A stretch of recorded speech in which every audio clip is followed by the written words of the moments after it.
বাড়ির এত কাছে আফতাবনগরে ঘুরতে যেয়ে ৩০০ ফিটে ঘুরতে যাওয়ার মতো আমেজ আর ফিল নিয়ে আসলাম।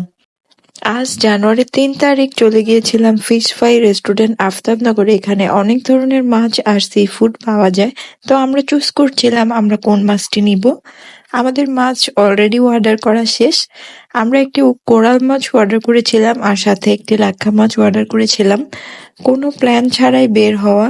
তারপর এই তো ঘুরতে ঘুরতে চায়না প্রজেক্টের ওই পাশটাতে যেয়ে রেস্টুরেন্টটা দেখে তারপর আমরা ঢুকে পড়ি।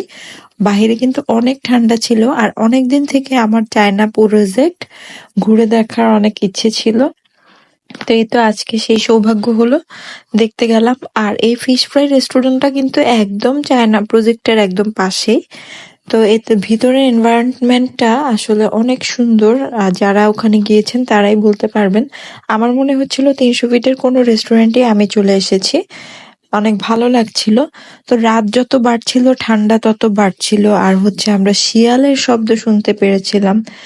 এই তো খাবারের জন্য ওয়েট করতে করতে আমি আর আমার ছোট মেয়ে একটু খেলাধুলা করছিলাম।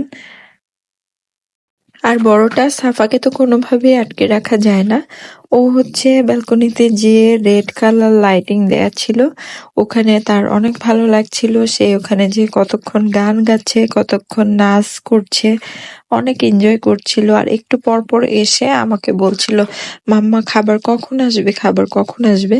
আসলে প্ল্যান প্রোগ্রাম করে কোনো কিছুই হয় না।